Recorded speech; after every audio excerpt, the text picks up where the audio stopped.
Hello, I'm Dawn Westmoreland, hailing from Asheville, North Carolina, the beautiful Blue Ridge Mountains.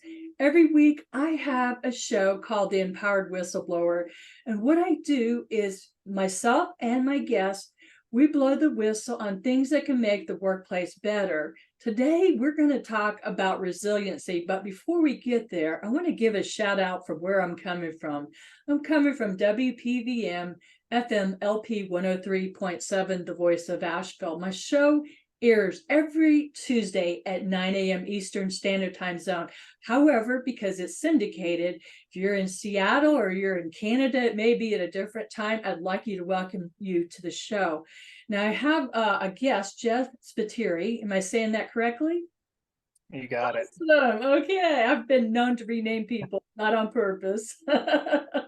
So Jeff, I met Jeff very recently and I saw he's in Bulgaria. I'm like, what is this guy's story? He's talking about suicide and he's also talking about spirituality. So I want to welcome Jeff. Hey Jeff, how are you? I'm good. How are you? Okay, as right now, where are you? I am right outside of the Central Balkan National Park, just north of Plovdiv, Bulgaria, which is the oldest living city in Europe. Wow. That's amazing. Well, my listeners are probably saying, what's he doing in Bulgaria? Is he American or is he from there? Is he visiting? We're going to get to that point. And that's exciting. I haven't been to Bulgaria yet. I was in the Air Force 20 years and I did a lot of travel in Europe. I haven't made it there. So this today's show is about resiliency. One thing I know for sure is that we live in times where people need a little bit more courage. They need to build their resiliency muscles. Maybe they've been through traumas themselves and they want to know strategies and also not just hear a trauma story, but how did that person get through? What are some of the steps? These steps may be for you or not for you, but it's still, we're going to talk about Jeff's journey. And, and he's not just a survivor, he's thriving and doing great things today. So, Jeff, let's take you back because I know a little bit about you. When you were a young person, you had some things that happened to you that led you on this journey. Would you share with the listeners what happened? Yeah, absolutely.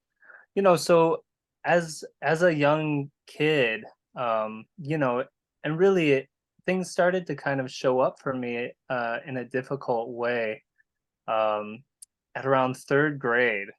Um, And, as I've replayed my own memories and my own life back to myself as I've been doing my healing work, things start to click and make sense. So around third grade, I started having trouble in school. Um, Fourth grade, diagnosed with ADD, and it kind of just snowballed from there. I ended up with dealing with obsessive compulsive disorder around middle school and late middle school, Tourette's syndrome, or what was told to me was Tourette's syndrome by my parents. And yeah, it's very interesting how stories and what the doctors can tell you and the stories that can be made about your situation and then how it actually kind of plays out. So yeah, from there, I ended up getting pulled out of school, and yeah, and as I progressed into high school, I they put me on Zoloft, and my obsessive compulsive disorder kind of cooled down, and I was able to go back to school. And yeah, it was just a big roller coaster of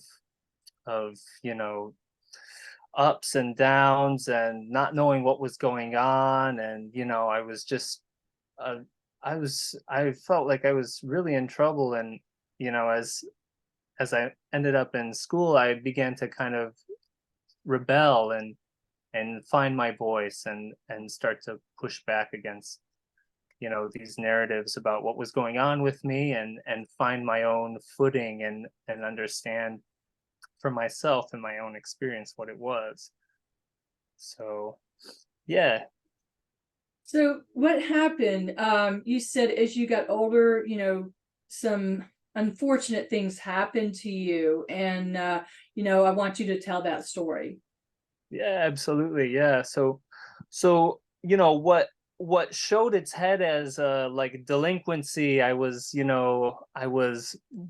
vandalizing people's property. As I went into high school, I was starting to get into drugs and alcohol. Um, yeah, shoplifting, breaking into cars, and just getting into a lot of trouble. And you know, there came a point when I ended up self-harming and I stabbed myself in the arm. I was 17 and I ended up in the hospital and I was dealing with so much anger and so much pain, and I didn't understand why, but I knew that my family situation was really toxic and I knew I needed to leave. And so I ended up leaving, and I ended up on the street riding freight trains around the United States and hitchhiking.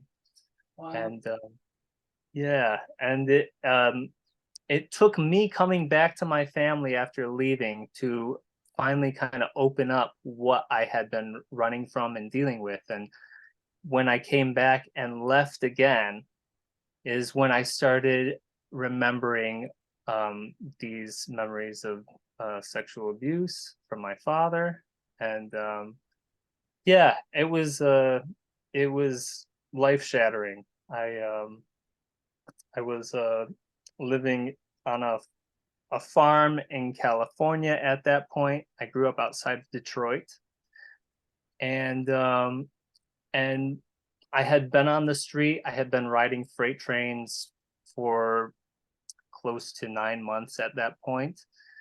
And my parents found out that, I was living on this farm and I hadn't, you know, I hadn't remembered what had happened to me yet. I hadn't gone back and seen them. And so they wanted to fly me out for Christmas to visit. And that's when I went back to see them. And when I came back to the farm in California, I hope this story is making sense. Yes, But makes great sense. yeah, when I came back to the farm in California, my friend and all my coworkers and my farm mates, they all looked at me, and my one friend from Italy, um, he looked at me and he said, "Jeff, I don't think it was good for you to go back there." And I was a mess. I was really, I didn't, you know, I couldn't believe that, what I was beginning to feel and experience was real. I was having body sensations and I was having these flashbacks, and I just knew something was profoundly wrong. And, I was very scared. And yeah, yeah, I didn't know where to turn. Thank you. I want to thank you, first of all, for, being sincere, authentic, and transparent, because what that allows the listeners, to be able to hear is not only your experience, but it's very freeing and empowering to them to realize that they can also get out there and share their stories. Because certainly everybody has a story out there. And I can only imagine, I'm not a mental health person, but I do know this, that you've been through a lot. You've dealt with mental health disorders, sounds like, and then dysfunctional family background, sexual abuse. And one thing for sure is that a lot of men, I've been doing the radio show and before that podcasting for almost 6 years, is not that many men are comfortable admitting, and that takes a lot of courage and bravery for you to admit about sexual abuse. I know it goes on. We all know it goes on, and it's just not enough of it's reported and said. So when you met your Italian friend, what happened then? He said it wasn't good for you to go back, and did he encourage you to do anything in your future? Well, yeah, so it was very interesting because I my body knew something was wrong, and it even came out when I was visiting with my family. I told my brother, I think dad molested me. And my brother told me, he just blew it off and said, "Oh, don't you think you should forgive?" And it was for me, my intuition and my experience was that, like, he experienced something similar and he wasn't able to deal with it. And so, to brush it under the rug and to try and ignore it was like the best way he could like handle it. And for me, I had already gotten away from the family and I was just visiting, so I had this totally different experience where I knew I had someplace safe to go back to. And so it was like this, split world where I was able to, really start to begin to grapple with what had happened. But still, my body, I didn't really process it at that time. When I went back to California and the farm, it kind of just got swept under the rug. And it was just more of like such a big transition, from going from this old life I had back to, like, this life where I had like just been living on the street. Um and so Andrea, my friend from Italy, he was a photographer and he wanted to go ride freight trains with me after our job on the farm ended, because he wanted to take pictures. And he had never done it before. And so I said, sure, come along. But this whole time, my whole world was falling apart inside, and I was scared to death of leaving this farm, this safe place. Yeah. But I didn't know how to say no. I didn't know how to advocate for myself or say, "Hey, I need help." And Andrea was maybe 8 years older than me, and as we ventured out onto the street together, he could tell, and it was very apparent that I was not in a good place.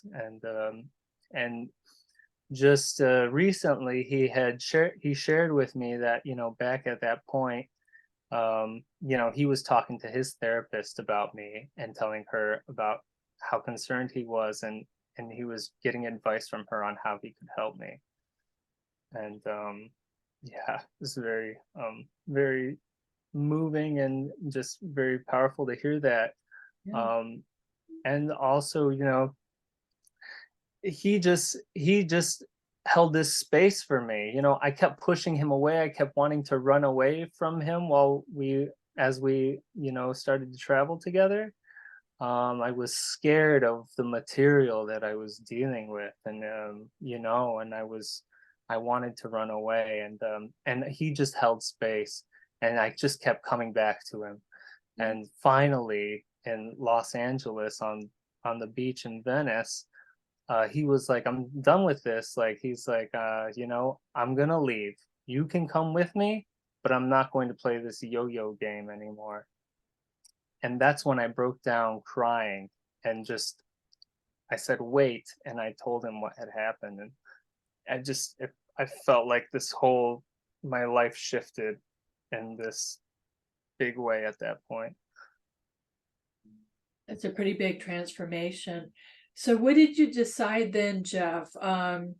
Did you decide, to start working on yourself, for healing, dealing with the trauma? What happened? Yeah, so I was still not sure where to go. I didn't know where home was. I had some friends back from Detroit, who had moved down to Asheville after after they had gotten out of high school. And so for some reason, instinctually, I was just like, I should go to Asheville because it felt like familiar. And I was all the way across the country, and I was still like in this, like, I'm just stubborn. And so when I think I have to do something a certain way, I make myself do it. Okay.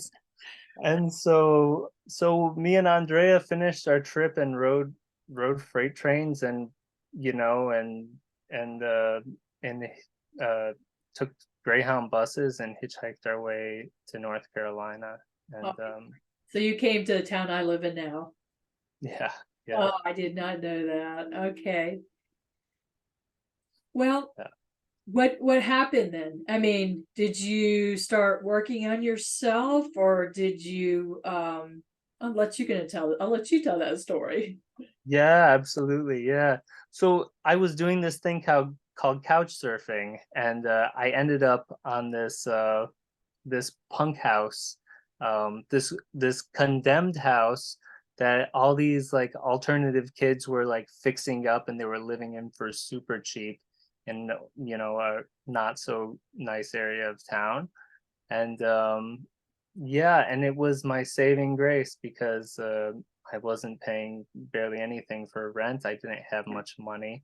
I had saved up money before I had left home because I knew I was gonna be doing what I had done and knew I needed that extra cushion. And so yeah, I ended up trying to find jobs in Asheville, and it was during 2008 when the housing market had Boy, crashed. And that's oh my gosh, yes. it was impossible, let alone impossible for a normal Yes, it person to was a find tough a job. time. 2008 was a very rough time. I was trying to sell a house that was in perfect order and it took 9 months. Because yeah, people's finance portfolios had changed quite a bit. So you didn't find a job and Yeah, I was going door to door knocking on people's doors asking if I could wash their windows and mow their lawns. I was desperate, and I was scared. And you know, angels come to you in different ways, and Andrea was an angel for me. And just people in the community that I began meeting through other folks, they started uh hearing and noticing, oh, this guy might need some help. And this these two guys who lived in another house, I ended up the whole house I had lived in had to we all got kicked out, actually. And oh so I had no place. Yeah, I had no place to go. And I didn't have any like support. I was seeing Our Voice, but it was temporary. And I really didn't have a grapple on my situation yet. And what really yeah. You said Our Voice. Are you talking about the nonprofit Our Voice in Asheville? Yeah, the Rape Crisis Center. Yeah. Hey, yes, yes. It's a nonprofit for people who've been through sexual abuse, a very, very worthy one. That's amazing. I don't know if you knew this, but Anita Hill came here years ago to talk at one of their events. Anita Hill, who'd stood up to the justice system, the judge at the time. Um, so, we're getting down to the last third of the interview. What steps did you take that helped you to get through these hard times, to overcome? Yeah, absolutely. Yeah, so I ended up in the psychiatric ward at that point. And slowly uh started with the help of therapy, and finally getting into therapeutic services. um I and got they put me on medication, and so I got stable, and I finally found a job. And then I just started going to therapy. Like I just made it was just like my path. Every week it was my cornerstone for stability. And so I would go to therapy, and it led me through somatic healing work. I went from like cognitive behavioral therapy, talk therapy, and it led me through so many different modalities. And I think what really conspired was yeah, it's just learning to work with my body and learning to regulate. And yeah, that looked like working with my breath, doing yoga, getting more in touch with my body, listening to my body, and honoring it when it was telling me, hey, don't do this, hey, do that. Um, and yeah, so, you know, as time has gone on, that was about 13 years of trauma work, and I ended up getting into working in mental health after that. Did that for about 5 years in substance abuse and mental health. And 2020 happened, and I just realized that I needed to. I was living this old life that I had kind of grown out of, and I was so like wanting the adventure that I sought when I was younger, but also wanting to do something more with my own experience with trauma and help other people as well. And so after 2020 and 2021, I sold everything I owned. I bought a one-way ticket to Italy to see my friend Andrea, and I started writing this book, which is called "The Bridge Within: Recovering the Pieces of a Forgotten Past," and it chronicles my own journey, my journey that I just spoke to you all about, from delinquency, childhood trauma, and eventual homelessness, how I got off the street. So yeah, and at this moment, I have a Kickstarter that I'm raising money to get the book edited, and I would yeah, love to share with you all my landing page. My landing page is linktr.ee/mybridgewithin. You could also find me on Instagram at mybridgewithin, and you could find all the links. You could find my landing page. You could find my Kickstarter. You could find my LinkedIn and other ways to catch up with me. And I'm as well leading adventure and healing trips here in Europe, and plan to do it elsewhere. So yeah. It's very impressive. And I know I've written books myself. I know what it costs to have a developmental editor and a copy editor. It adds up into thousands. So I hope if you're listening in and you are inspired by Jeff, that you'll check it out. And if it resonates, please feel free to reach out to him, support him in any way. We're down to probably about the last 7 minutes of this interview, Jeff. And I want to jump into a couple things that are a little different that not everybody thinks of or has tried and they may be curious about. You did some alternative healing, and we talked before this interview. You shared with me you were working with a shaman, you tried psychedelics. Can we briefly just get into that? Did it help you? Did it make a difference? Absolutely. I in 2020 I was coming off of medication, and I was actually doing this work called network spinal analysis. And it's a energy work form of chiropractic. It's kind of fringe, but it is so powerful. And you wouldn't believe it if you saw it, but if you experience it, it'll change your life. Or at least it changed my life. And my psychiatrist at the time, a few years ago, she told me to try it to help me get off medication, because it really helped me regulate my nervous system and Sure. yeah, find more stability. And there's a great guy and the female team who practice it, Chelsea Ray and Brian Lum. They have Nourish and Flourish there in Asheville, and there are other practitioners all over the country who do that.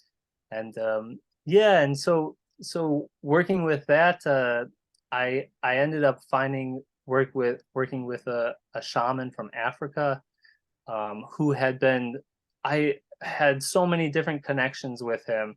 People I know knew him who didn't know each other, and it was just this huge triangulation. And so someone had told me, you need to go to this retreat.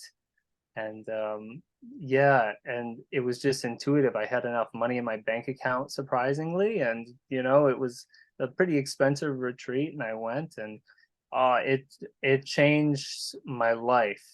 Um, and yeah, I learned to really work with, like, connect with nature in a way that helped stabilize my body, stabilize my nervous system, and psychedelics have been another piece of that. Psychedelics, um, specifically microdosing mushrooms, has helped me get off my medication, actually, and deal with suicidal ideation, and yeah, like, change my mindset, change from negative thought patterns, and to positive, a much more positive way of thinking. I appreciate you sharing that, because a lot of times people go to mental health professionals and they get on pharmaceutical medicine, maybe antidepressants, anti-anxiety medicine. And I'm not here to judge, all of us should choose what is the best option for us when we need to deal with trauma. So, I appreciate you, walking us through your journey. So today, would you call yourself a survivor or a thriver, and why? I'm a total thriver. I If I would have looked at myself even 2 years ago before I left the US, I'm a completely different person. And my willingness to step out of my comfort zone, to challenge myself, and to step into unknown territory and just experience new things, that has, like, broadened my horizons, and changed my life profoundly. So Yeah, yeah. and I want to thank you, because to get somebody to be open and transparent about their journey, the messy time of their life, that's huge. Again, it opens up doors to other people. It gives encouragement to somebody who may be going through what you're going through, or maybe they have a different story. It gives them a lot of encouragement, hope, inspiration to help them to move forward. So if somebody's stuck in the rut, and we're down the last couple minutes, what, they're down and out. I mean, whatever their story is, everybody has a story. Briefly, what would you encourage them to do at this point? I would encourage whoever and whatever you're going through, with whatever situation you might be in, I'd encourage you to reach out for help, whether it be a crisis line, whether it be a friend, and don't don't stop. Um, you know, you'll get lots of different answers from people about what you need. But I also want to encourage you to listen to the voice inside of yourself. You know, the only thing standing between you and where you want to be is your own disbelief. And and the more you begin to reach out and try different things, and that can be so scary, but the more little increments, even, of asking for help from different resources, and then just watch it snowball in your life, because once the path opens, all you have to do is keep following it. Jeff, thank you so much. Thank you so much for sharing not only your story, but just being raw, open, and transparent. And that's a big support to my listeners. Thank you so much. I am Dawn Westmoreland, coming from Asheville, North Carolina, WPVM FMLP 103.7, the voice of Asheville. Now, if you listen to this and you're needing help with resiliency, I am a coach. I deal with personal power. I've been a coach for 10 years with IPEC, and I also have a consulting business. Now, I also want to end this with, Jeff, how can the listeners reach out to you? Absolutely. Yeah, you can find me, like I said, on Instagram, at My Bridge Within. So Instagram at My Bridge Within. Or you can find me on my landing page, linktr.ee/My Bridge Within. And you'll find information about my Kickstarter and videos, and also a survey for Suicide Awareness Month and all of that. So Awesome. Okay, we're out of time. Jeff in Bulgaria, we wish you the very best. Thank you. Stay empowered.